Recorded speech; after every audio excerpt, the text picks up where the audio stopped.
નમસ્કાર વિદ્યાર્થી મિત્રો, પી વિભાગના તત્વો ભાગ 2 એમાં આજે આપણે લેક્ચર નંબર 7 લેવા જઈ રહ્યા છીએ. આના પહેલાંના લેક્ચરમાં આપણે ઓક્સિજન વાયુની બનાવટ, એના ગુણધર્મો, એના ઉપયોગો, એના વિશે ખાસ અભ્યાસ કરેલો હતો. આજે આપણે ખાસ સલ્ફરનું એક એસિડ H2SO4 સલ્ફ્યુરિક એસિડ, એના ગુણધર્મો, એના ઉપયોગો, એના વિશે અભ્યાસ કરીશું. અને ત્યારબાદ બીજા પાર્ટમાં આપણે સલ્ફરના ઓક્સો એસિડ, જેમ આપણે 15મા સમૂહમાં ફોસ્ફરસના ઓક્સો એસિડ જોયા હતા, એમ અહીં સલ્ફરના કેટલાક ઓક્સો એસિડ, એનો અભ્યાસ કરીશું. તો આજે આપણે આ 7મા લેક્ચરમાં મુખ્ય 2 પોઈન્ટ છે આપણા. એક, સલ્ફ્યુરિક એસિડ એની બનાવટ છે એ અભ્યાસક્રમમાં કટ થયેલી છે, માત્ર આપણે એના ગુણધર્મોનો અભ્યાસ કરવાનો છે અને એના ઉપયોગો થોડાક જોઈએ. અને બીજું, એના સલ્ફરના ઓક્સો એસિડ, આનો આજે આપણે અભ્યાસ કરીશું. ચાલો, તો સૌથી પહેલાં આપણે લઈએ H2SO4ના ભૌતિક ગુણધર્મો. ભૌતિક ગુણધર્મોમાં સૌથી પહેલાં તો એની સ્થિતિ. તો H2SO4 છે એ સામાન્ય રીતે રંગવિહીન અને સ્નિગ્ધ પ્રવાહી સ્વરૂપે હોય છે. પાણીમાં ખૂબ જ દ્રાવ્ય છે, પણ એને જે દ્રાવ્ય થવાની પ્રક્રિયા છે એ ખૂબ જ ઉષ્માક્ષેપક હોય છે. H2SO4માં પાણી ઉમેરીને એને મંદ કરવો હોય તો પાણી ઉમેરવાથી એકદમ મોટા પ્રમાણમાં ઉષ્મા છૂટી પડે છે, જેથી કરીને ઘણી વખત વિસ્ફોટ પણ થઈ શકે. તો H2SO4માં પાણી નથી ઉમેરવામાં આવતું, પણ પાણીમાં ટીપે ટીપે ધીમે ધીમે H2SO4ને ઉમેરીને એને મંદ કરવામાં આવે છે. તો વિદ્યાર્થી મિત્રો, લેબોરેટરીમાં તમે ક્યારેક પ્રયોગ માટે જતા હો અને સાંદ્ર H2SO4 હોય ને મંદ કરવાનો આવે તો ખાસ ધ્યાન રાખજો, સલ્ફ્યુરિક એસિડની અંદર સીધું જ પાણી ક્યારેય પણ ઉમેરવામાં આવતું નથી. સીધો જ ધડાકો થાય અને અકસ્માત પણ થઈ શકે. પણ એનાથી ઉલટું, કે સલ્ફ્યુરિક એસિડ છે એને ટીપે ટીપે ધીમે ધીમે પાણીમાં ઉમેરીને એને મંદ કરવામાં આવે છે. કારણ કે એની જે મંદ થવાની પ્રક્રિયા છે એ ખૂબ જ મોટા પ્રમાણમાં ઉષ્મા ક્ષેપક છે, એટલે એને પાણીમાં મંદ કરતી વખતે ખૂબ જ કાળજી લેવી પડે.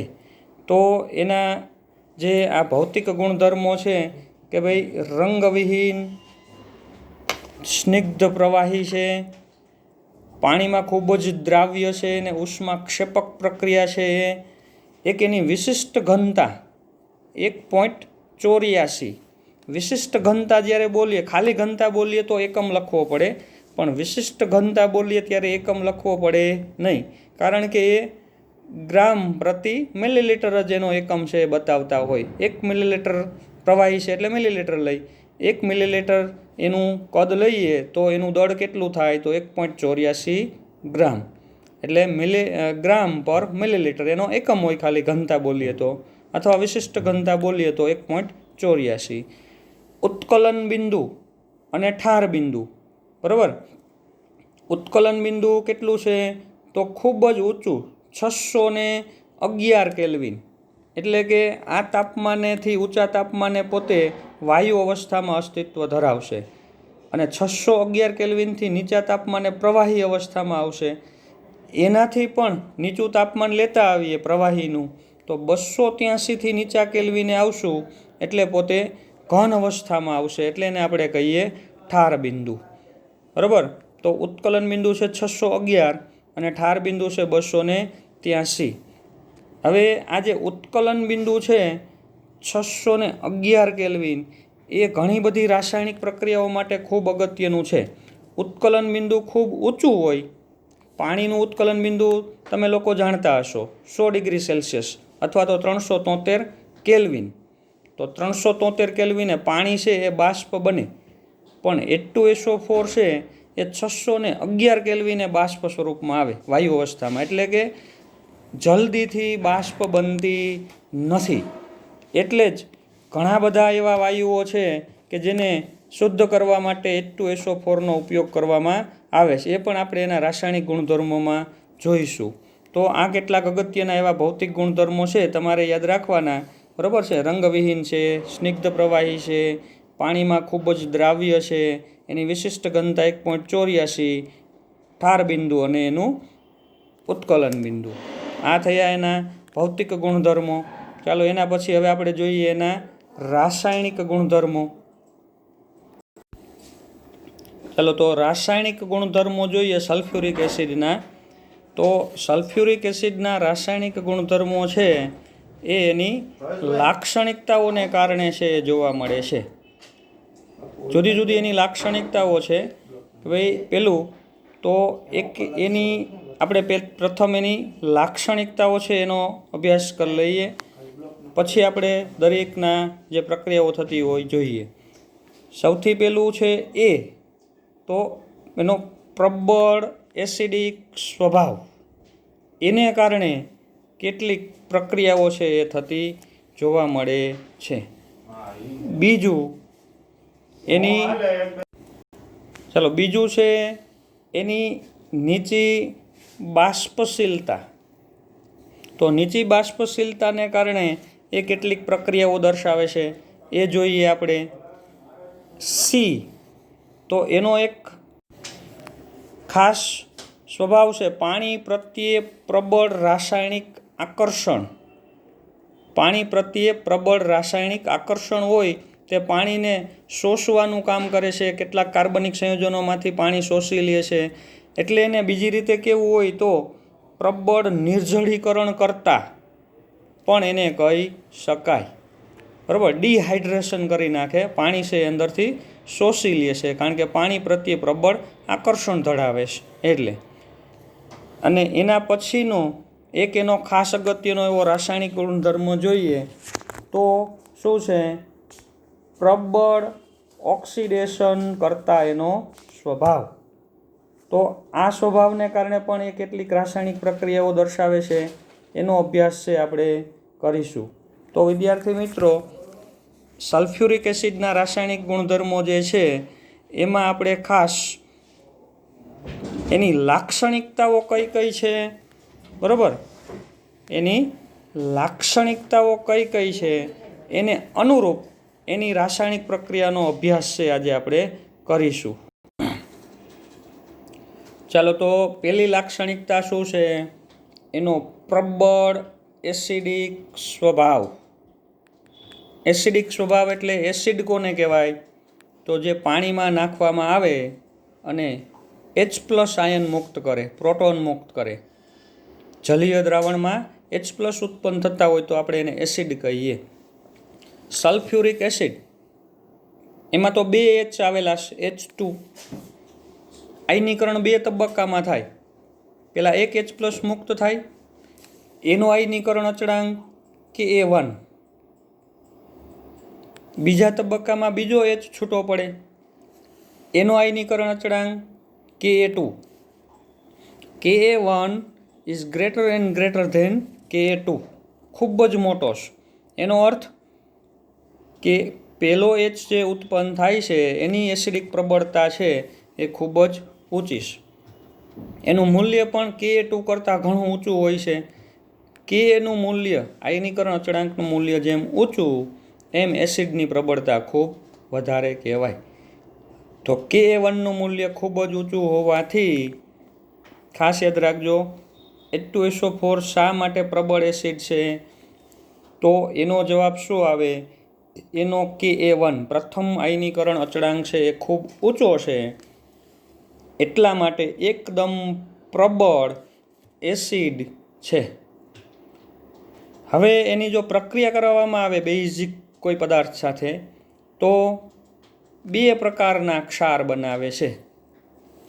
સામાન્ય સલ્ફેટ ક્ષાર, દાખલા તરીકે Na2SO4, બરાબર, NaOH હારે પ્રક્રિયા કરી કે કોપર હાઇડ્રોક્સાઇડ સાથે પ્રક્રિયા કરી તો કોપર સલ્ફેટ બને. તો 2 પ્રકારના ક્ષાર એના બને. સામાન્ય સલ્ફેટ એટલે કે તટસ્થ સલ્ફેટ પણ કહી શકીએ, અને બીજા એસિડિક સલ્ફેટ. તો 2 પ્રકારના ક્ષાર એના જોવા મળે છે. Na2SO4 તટસ્થ છે, કોપર સલ્ફેટ તટસ્થ છે, સામાન્ય સલ્ફેટ કહેવાય.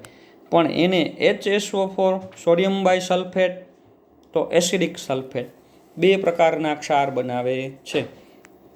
તો એસિડિક સ્વભાવમાં માત્ર ખાલી શું યાદ રાખવાનું છે, ખૂબ સરળ છે. એસિડિક સ્વભાવમાં તો ભાઈ જલીય દ્રાવણમાં 2 તબક્કામાં આયનીકરણ પામે ને એનો Ka1 છે એ ખૂબ ઊંચો છે ને એટલા માટે ખૂબ જ પ્રબળ એવો એસિડ છે.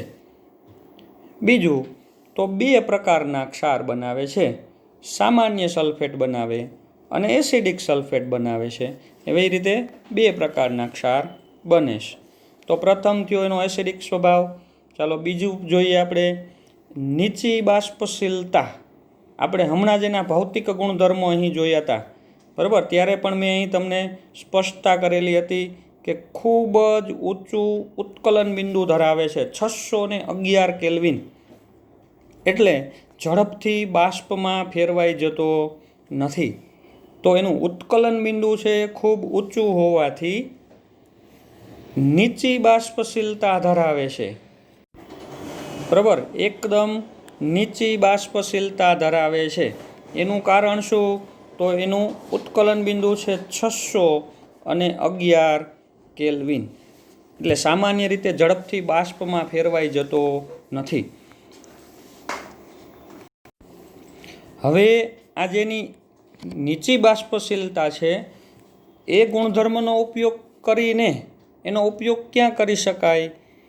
તો વધુ બાષ્પશીલ એવા, બરાબર, વધારે બાષ્પશીલ હોય એવા અન્ય એસિડની બનાવટમાં સલ્ફ્યુરિક એસિડનો ઉપયોગ કરી શકાય. કારણ કે સલ્ફ્યુરિક એસિડ તો પોતે પ્રવાહી સ્વરૂપમાં રહેશે, એ બાષ્પમાં નહીં ફેરવાય.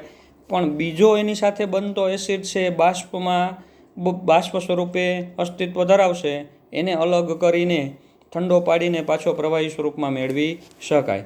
તો અન્ય એસિડ કે જે વધુ બાષ્પશીલ છે એટલે કે ઝડપથી બાષ્પમાં ફેરવાઈ જશે ઓછા તાપમાને, પણ એને H2SO4ની મદદથી બનાવી શકાય. એટલે એની બનાવટમાં વધુ બાષ્પશીલ એસિડ હોય એની બનાવટમાં આ નીચી બાષ્પશીલતા ધરાવતા સલ્ફ્યુરિક એસિડનો ઉપયોગ કરી શકાય. હવે વધુ બાષ્પશીલ એટલે દાખલા તરીકે સલ્ફ્યુરિક એસિડની સાપેક્ષમાં વધુ બાષ્પશીલ. દાખલા તરીકે HCl તમારે બનાવવો છે તો એના માટે શું લેવાનું? તો એનો ક્ષાર લેવાનો NaCl. NaClની પ્રક્રિયા H2SO4 આરે કરો એટલે Na નીકળી જાય, એની જગ્યાએ H2SO4નો H આવી જાય, તો NaCl એની જગ્યાએ થઈ જાય HCl. તો અહીં જો પ્રક્રિયા દર્શાવેલી છે જનરલ MX, M એટલે ધાતુ, X એટલે હેલાઇડ, Cl NaCl, ટૂંકમાં કંઈ આપણે એને શું MX plus H2SO4 it gives HX plus M2SO4. એટલે કે NaCl વત્તા H2SO4 એટલે NaCl બનશે, HCl બનશે અને Na2SO4 બનશે. અહીં ખાસ તમારે જોવાનું છે M એટલે શું છે? તો ધાતુ, અને X એટલે ફ્લોરાઇડ, ક્લોરાઇડ, નાઇટ્રેટ વગેરે જેવા હેલાઇડ અથવા તો નાઇટ્રેટ આયનો છે. તો આવી રીતે આ પ્રક્રિયા છે એ વધુ બાષ્પશીલ એવા અન્ય એસિડની બનાવટની પ્રક્રિયા છે. દાખલા તરીકે અહીં NaCl લેવામાં આવે, મીઠું NaCl, તો નિપજ શું મળશે? HCl મળશે.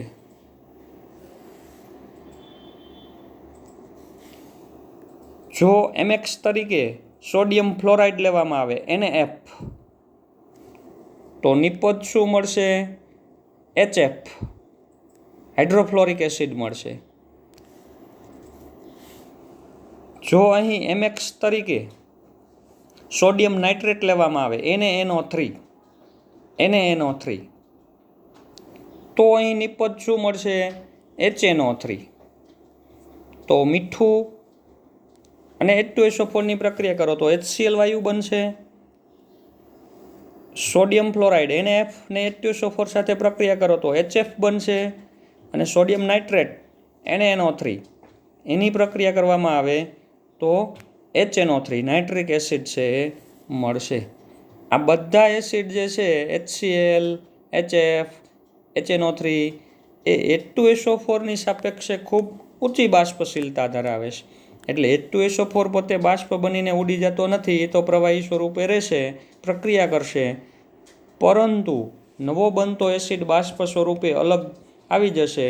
એને ઠંડો પાડીને તમે પ્રવાહી સ્વરૂપમાં કે જોઈતા સ્વરૂપમાં પાછો રૂપાંતર કરી શકો. તો આ એક બીજો ગુણધર્મ છે એનો, નીચી બાષ્પશીલતા, જેની મદદથી વધુ બાષ્પશીલ પદાર્થો છે, એસિડ ખાસ તો એની બનાવટ કરવામાં એનો ઉપયોગ થાય છે. તો વિદ્યાર્થી મિત્રો, આપણે 2 લાક્ષણિકતા જોઈ.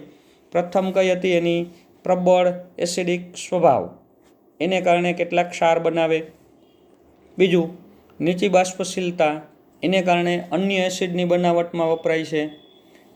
ત્રીજી લાક્ષણિકતા એની ખૂબ સરળ છે, પાણી પ્રત્યે પ્રબળ રાસાયણિક આકર્ષણ.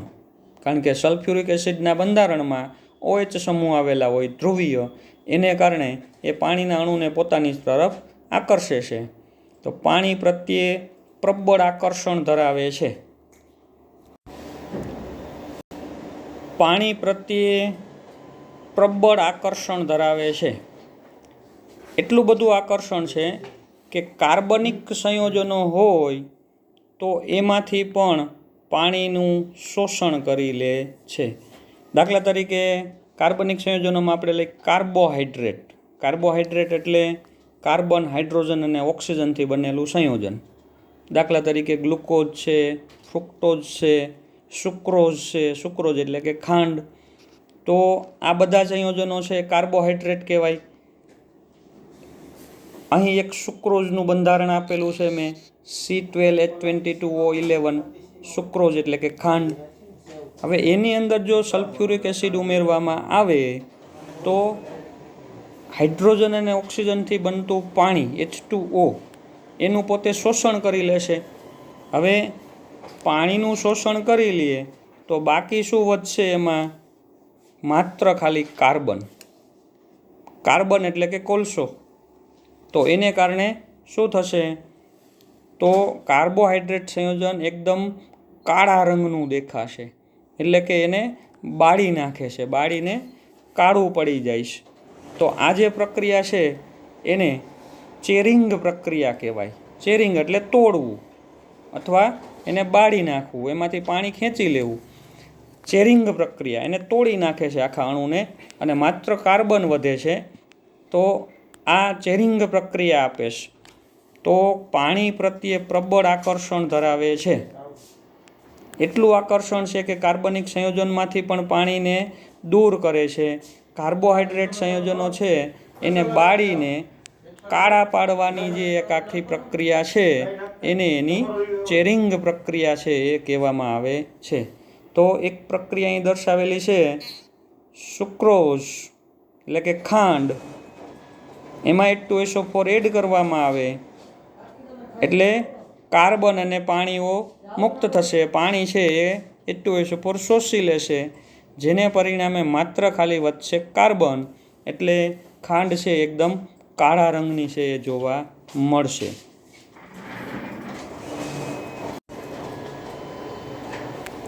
ચાલો, હવે આ જે પાણી પ્રત્યે પ્રબળ આકર્ષણ બળ છે એ જ ગુણધર્મનો ઉપયોગ કરીને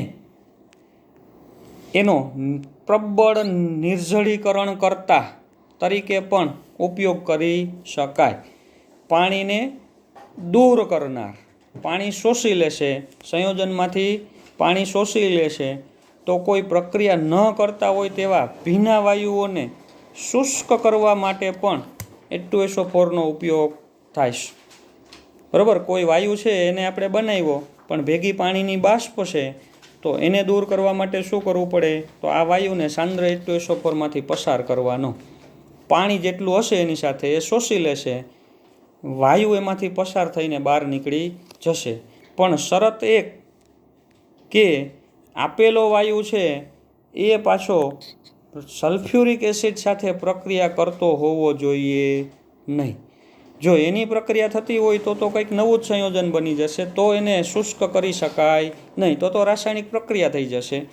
એટલે પ્રક્રિયા કરતા ન હોય તેવા ભીના વાયુઓને શુષ્ક કરવા માટે, પાણીને દૂર કરવા માટે પ્રબળ નિર્જળીકરણ કરતા તરીકે H2SO4 છે એનો ઉપયોગ કરી શકાય. તો આ જે બધા લાક્ષણિકતાઓ છે, 4 લાક્ષણિકતાઓ આપણે જોઈ, એ લાક્ષણિકતાને અનુરૂપ એની રાસાયણિક પ્રક્રિયા છે ને એનો ઉપયોગ પણ કહી શકાય. ચાલો યાદ કરો જોઈને. પ્રથમ લાક્ષણિકતા કઈ હતી એની? એસિડ, પ્રબળ એસિડિક સ્વભાવ, જેને કારણે એક ક્ષાર બનાવે છે, તટસ્થ ક્ષાર બનાવે અને એસિડિક ક્ષાર પણ બનાવે. બીજો એનો ગુણધર્મ કયો હતો? તો બાષ્પશીલતા. બાષ્પશીલતાને કારણે અન્ય એસિડની બનાવટમાં એનો ઉપયોગ થાય છે. ત્રીજું અને ચોથું બંને એક જેવું જ હતું. ત્રીજું હતું શું? પાણી પ્રત્યે પ્રબળ આકર્ષણ, કે જેથી કરીને કાર્બોહાઈડ્રેટ સંયોજનમાંથી પણ પાણી શોષી લે એને તોડી નાખે છે, કાળા રંગનું બનાવી દે છે. ચોથું નિર્જળીકરણ કરતા સ્વભાવ, કે શુષ્ક વાયુઓ બનાવવામાં એનો ઉપયોગ થાય. એના પછી એક પાંચમો ગુણધર્મ જોઈએ આપણે એનો, તો પ્રબળ ઓક્સિડેશન કરતા સ્વભાવ. H2SO4 છે એ પ્રબળ ઓક્સિડેશન કરતા તરીકે વર્તે છે. પ્રશ્ન એવો થાય કે શું એનો રિડક્શન કરતા તરીકે ક્યારે ઉપયોગ થઈ શકે? સલ્ફ્યુરિક એસિડ રિડક્શન કરતા તરીકે વર્તી શકે કોઈની સાથે? તો એ જોવું હોય તો તમારે શું કરવું પડે? H2SO4 એમાં સલ્ફરનો ઓક્સિડેશન આંક કેટલો? તો +6. હવે સલ્ફર છે એની મહત્તમ ઓક્સિડેશન અવસ્થામાં છે. હવે એ +6માંથી +7 કે +8 એનો ઓક્સિડેશન આંક કોઈ પણ સંજોગમાં થઈ શકે નહીં. એટલે કે એનું ઓક્સિડેશન ન થઈ શકે.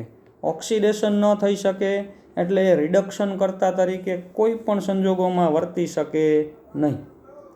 રિડક્શન શક્ય છે. +6 હોય તો એમાંથી +4 થઈ શકે, +2 થઈ શકે, 0 થઈ શકે, માઇનસ થઈ શકે, બરાબર, પરંતુ ઓક્સિડેશન થઈ શકે નહીં. તો સલ્ફ્યુરિક એસિડમાં સલ્ફર છે રિડક્શન પામી શકે, અને જે રિડક્શન પામે એને આપણે શું કહીએ? તો જેનું રિડક્શન થતું હોય એને આપણે કહીએ ઓક્સિડેશન કરતા. તો ગરમ અને સાંદ્ર સલ્ફ્યુરિક એસિડ છે એ પ્રબળ એવો મધ્યમ ઓક્સિડેશન કરતા. મધ્યમ શા માટે શબ્દ વાપરો? તો કમ્પેરિઝન કરેલી છે અહીં આપણે. ફોસ્ફોરિક એસિડ એના કરતાં એની એસિડિક પ્રબળતા ઓછી છે, ઓક્સિડેશન પ્રબળતા છે એ ઓછી છે, અને નાઇટ્રિક એસિડ કરતાં પાછી વધારે છે. તો ફોસ્ફોરિક એસિડ અને નાઇટ્રિક એસિડ આ બંનેની મધ્યવર્તી ઓક્સિડેશન પ્રબળતા કહી શકાય. બધા પ્રબળ ઓક્સિડેશન કરતા છે, પણ સલ્ફ્યુરિક એસિડ છે ફોસ્ફોરિક એસિડ કરતાં ઓછો પ્રબળ ઓક્સિડેશન કરતા, પરંતુ નાઇટ્રિક એસિડ કરતાં વધુ પ્રબળ ઓક્સિડેશન કરતા છે. ચાલો એના પછી હવે આપણે એની રાસાયણિક પ્રક્રિયા લઈએ. તો સૌથી પહેલાં ધાતુ સાથે, ધાતુ તરીકે કંઈ આપેલું છે? કોપર. તો કોપર સાથે જ્યારે એની રાસાયણિક પ્રક્રિયા દર્શાવીએ ત્યારે કોપરમાંથી શું કરશે? તો કોપર સલ્ફેટ કોપરનું ઓક્સિડેશન કરશે, એટલે પોતે થયો ઓક્સિડેશન કરતા. કોપરનું ઓક્સિડેશન શા માટે થયું કહેવાય? તો કોપરનો ઓક્સિડેશન આંક છે અહીં 0, એમાંથી કોપરનો ઓક્સિડેશન આંક થશે +2 CuSO4. એટલે કે કોપરના ઓક્સિડેશન આંકમાં શું થશે? તો 2નો વધારો એટલે કોપરનું ઓક્સિડેશન થયું. H2SO4 છે ઓક્સિડેશન કરતા. H2SO4 પોતે રિડક્શન પામે છે, કારણ કે સલ્ફરનો ઓક્સિડેશન આંક છે અહીં +6, એમાંથી બને છે SO2, એમાં સલ્ફરનો ઓક્સિડેશન આંક છે +4. તો સલ્ફરનું શું થયું? રિડક્શન. તો આ ઓક્સિડેશન અને રિડક્શનમાં કેટલો ઘટાડો થાય છે, કેટલો વધારો થાય છે, એને આધારે તમે રાસાયણિક પ્રક્રિયાને બેલેન્સ કરી શકો. બેલેન્સ જ છે અહીં. જો કોપરના ઓક્સિડેશન આંકમાં 2નો વધારો થાય છે, સલ્ફરના ઓક્સિડેશન આંકમાં 2નો ઘટાડો થાય છે, એટલે Cu + H2SO4 એટલે બન્યું CuSO4 + SO2 + 2H2O. પણ અહીં એક SO2 આપેલો છે, એ અહીં એક SO2ના રૂપમાં રજૂ કરવો પડે. એટલા માટે તમારે શું કરવું પડે? તો કોપર સલ્ફેટ છે એ કેટલા લેવા પડશે? 2. કારણ કે એમાંથી એક સલ્ફર છે એ રિડક્શન પામે છે અને એક સલ્ફેટ આયન તો એમનેમ અહીં પાછો રહેશે. તો આ રીતે તમે 11મા ધોરણમાં પણ રેડોક્સ પ્રક્રિયામાં આપણે રાસાયણિક પ્રક્રિયા બેલેન્સ કરીએ છીએ, એનો ઉપયોગ કરીને કોપરની સલ્ફ્યુરિક એસિડની પ્રક્રિયા છે એ લખો, એટલે એને બેલેન્સ સરળતાથી કરી શકો. તો આ એક આપણે જોઈ, ધાતુ સાથે ધાતુનો સલ્ફેટ ક્ષાર બનાવે અને SO2 વાયુ મુક્ત થાય. એવી જ રીતે અધાતુ સાથેની પ્રક્રિયામાં પણ શું થશે? SO2 વાયુ મુક્ત થશે. દાખલા તરીકે સલ્ફર લેવામાં આવે તો એમાંથી SO2 બનશે. સલ્ફ્યુરિક એસિડનું રૂપાંતર પણ SO2માં થશે, બરાબર? સલ્ફરમાંથી SO2 વાયુ બન્યું અને સલ્ફ્યુરિક એસિડમાંથી પણ SO2 બનશે, એટલે ટોટલ SO2 કેટલા બનશે? તો 3 SO2. ચાલો, તો સલ્ફરમાંથી શું બને છે? SO2. સલ્ફરનું ઓક્સિડેશન આંક 0 માંથી +4 થાય છે, એટલે સલ્ફરનું ઓક્સિડેશન થયું. સલ્ફ્યુરિક એસિડમાંથી પણ SO2 બને છે, અહીં એનું રિડક્શન થાય છે. તો સલ્ફર સાથેની પ્રક્રિયામાં SO2 વાયુ મુક્ત થશે, પ્લસ પાણી છે એ છૂટું પડે છે. એવી જ રીતે કાર્બન સાથે પ્રક્રિયા કરવામાં આવે તો કાર્બનનું પણ ઓક્સિડેશન કરશે. કાર્બનમાંથી કાર્બન ડાયોક્સાઇડ બનશે, જેમ સલ્ફરમાંથી SO2 એમ કાર્બનમાંથી કાર્બન ડાયોક્સાઇડ CO2, અને સલ્ફ્યુરિક એસિડમાંથી SO2 એટલે કે સલ્ફર ડાયોક્સાઇડ વાયુ બનશે. તો આ રીતે ઓક્સિડેશન આંકનો ઉપયોગ કરીને તમે પ્રક્રિયાને બેલેન્સ કરી શકો છો.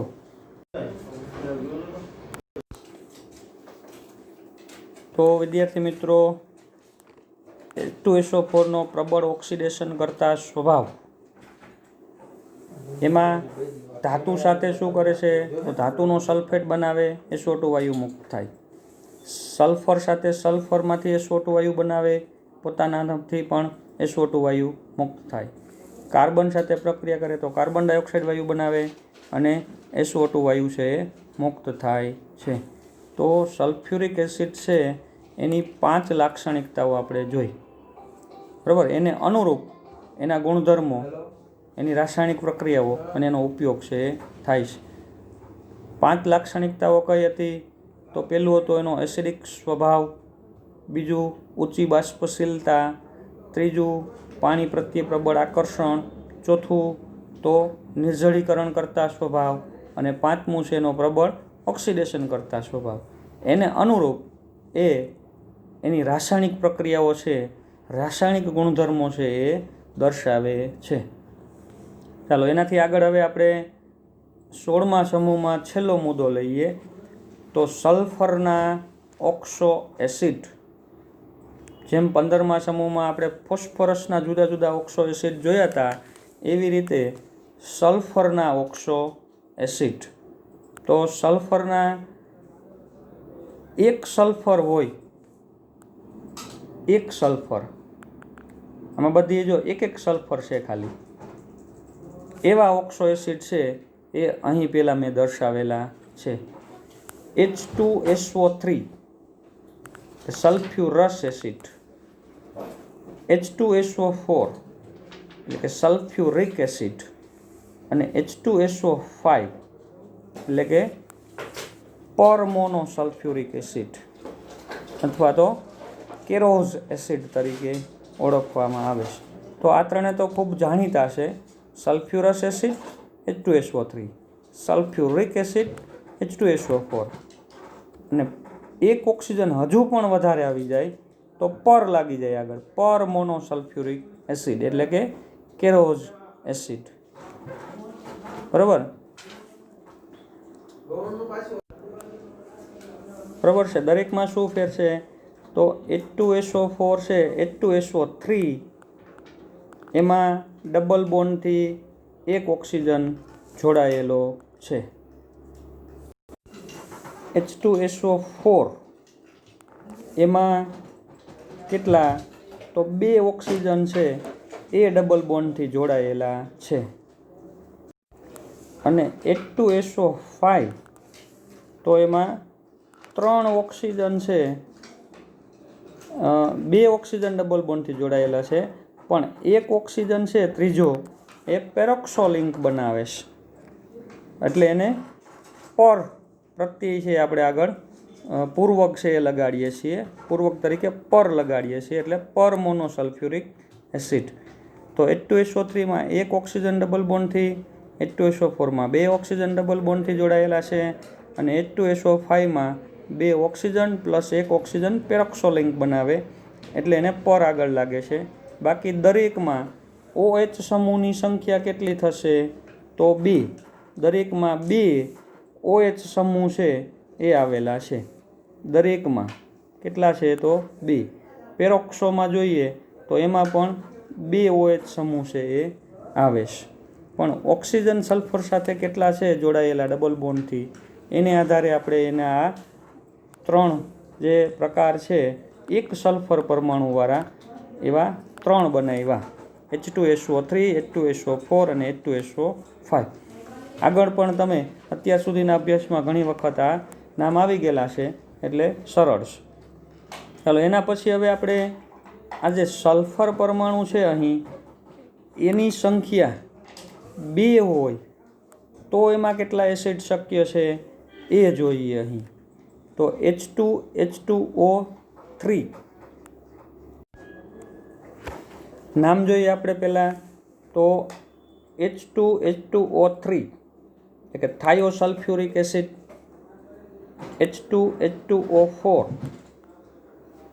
ડાયથાયોનસ એસિડ, H2H2O5 ડાયસલ્ફ્યુરસ એસિડ કહેવાય અથવા એને પાયરોસલ્ફ્યુરસ એસિડ પણ કહેવાય, H2H2O6 ડાયથાયોનિક એસિડ કહીશું એને, H2H2O7 પાયરોસલ્ફ્યુરિક એસિડ કહી અથવા તો બહુ જાણીતું એનું નામ છે ઓલિયમ. બેન્ઝીનનું એનું સલ્ફોનેશન કરવા માટે આનો ઉપયોગ થતો હોય ઓલિયમ, એમાં તમે પ્રક્રિયામાં અભ્યાસ કરેલો હોય. અને H2H2O8 એટલે કે પર ડાયસલ્ફ્યુરિક એસિડ અથવા પેરોક્સો ડાયસલ્ફ્યુરિક એસિડ અથવા એનું બહુ સામાન્ય નામ છે માર્શલ એસિડ. એ પણ તમે 11મા ધોરણમાં ભણી ચૂક્યા છો. બરાબર. તો આ બધા એસિડ છે એ એના નામ છે thiosulphuric acid, dithionous acid, sulphurous acid, dithionic acid, oleum, Marshall acid વગેરે. હવે દરેકના બંધારણ સાવ સહેલા છે, યાદ રાખવા. જુઓ H2H2O3 તો એમાં શું છે તમારે શું યાદ રાખવાનું? તો 2 O ડબલ બોન્ડથી જોડાયેલા છે. H2H2O4 ડાયથાયોનસ એસિડ એમાં તમે જુઓ તો 1 ઓક્સિજન વધે છે. એ ક્યાં વધે છે? તો એક H હતો એની જગ્યાએ OH સમૂહ બને છે, ત્યાં 1 ઓક્સિજનનો વધારો થયો. H2H2O5 એમાં 1 ઓક્સિજન હવે ક્યાં વધે છે? તો 1 ઓક્સિજન અહીં ડબલ બોન્ડથી વધારાનો જોડાણો. 6 ડાયથાયોનિક એસિડ, એમાં ઓક્સિજન છે એ ક્યાં વધ્યો? તો આગળ હતો એના કરતાં એક ઓક્સિજન અહીંયા વધે છે. સલ્ફર સાથે એક ઓક્સિજનની સંખ્યા છે એ વધતી જાય છે. હવે ઓલિયમની વાત કરીએ તો ઓલિયમમાં ઓક્સિજનનો વધારો ક્યાં થયો? તો 2 સલ્ફરની વચ્ચે અહીં એક ઓક્સિજન છે એનો વધારો થાય છે. અને છેલ્લે માર્શલ એસિડ, તો માર્શલ એસિડમાં ઓક્સિજનનો વધારો ક્યાં જોવા મળે છે?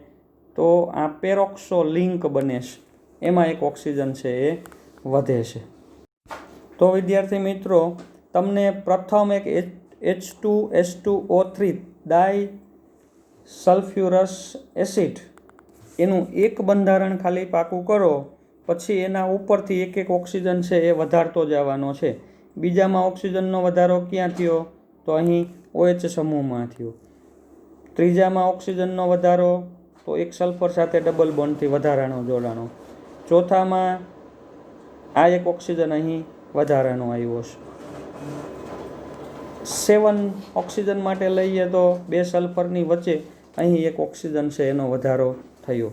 અને છેલ્લું જે છે એમાં એક અહીં પેરોક્સો લિંક બની, એમાં એક ઓક્સિજનનો વધારો થયો. તો આ થયા બધા 2 સલ્ફર હોય એવા. બરાબર. આનું આમ તો સામાન્ય સૂત્ર તમારે લખવું હોય તો શું લખી શકો? H2S2 અને OX. X એટલે કેટલા? તો X બરાબર ક્યાંથી ચાલુ થાય? 3 થી લઈને 8 સુધી હોય. આવું સામાન્ય સૂત્ર લખી શકો. H2S2OX. X બરાબર 3, 4, 5, 6, 7 અને 8 હોઈ શકે. હવે આપણે એના પછી થોડાક સલ્ફ્યુરિક એસિડ, સલ્ફરના ઓક્સો એસિડ છે કે જેનું સામાન્ય સૂત્ર છે H2SXO6. X બરાબર 2 થી કેટલા? તો 5 સુધી. તો આના સૂત્રો તમારે જાતે લખવાના છે. એકાદ બે હું આપું. શું થાય? H2SX, X બરાબર કેટલા મૂકવાના? 2, O6. આગળ લખીએ તો H2S બરાબર 3 હોય, O6 થાય. એવી રીતે આગળ જતા જાઓ તો H2S મહત્તમ સંખ્યા કેટલી થાય? 5, O6. આવી રીતે 2 થી 5 સુધીના સલ્ફર પરમાણુ હોય એવા પણ એના ઓક્સો એસિડ જાણીતા છે. નામ એના કે બંધારણ છે એ તમારે કોઈ એનો અભ્યાસ કરવાનો નથી, માત્ર આવા એના રાસાયણિક સૂત્રો છે એ બની શકે. તો આજના આપણા લેક્ચરમાં આપણે 2 વસ્તુનો ખાસ અભ્યાસ કરેલો છે. સૌથી પહેલાં એક શું જોયું? ભૌતિક સલ્ફ્યુરિક એસિડ, એના ભૌતિક ગુણધર્મો. પછી જોયું આપણે સલ્ફ્યુરિક એસિડના રાસાયણિક ગુણધર્મો. તો એના તો 5 લાક્ષણિકતાઓને આધારે હતું. એસિડિક સ્વભાવ છે, બાષ્પશીલતા, પાણી પ્રત્યે આકર્ષણ બળ, નિર્જળીકરણ કરતા સ્વભાવ અને ઓક્સિડેશન કરતા સ્વભાવ. તો સલ્ફ્યુરિક એસિડના ભૌતિક રાસાયણિક ગુણધર્મો અને સલ્ફરના ઓક્સો એસિડ. તો 1 સલ્ફર હોય એવા ઓક્સો એસિડ અહીં રજૂ કરેલા છે. 2 સલ્ફર હોય એવા ઓક્સો એસિડ અહીં રજૂ કરેલા છે. અને 2 થી વધુ સલ્ફર હોય એવા ઓક્સો એસિડના બંધારણ અહીં તમે તમારી જાતે લખજો. તો વિદ્યાર્થી મિત્રો, આપણે 16મો સમૂહ અહીં પૂર્ણ કરેલ છે.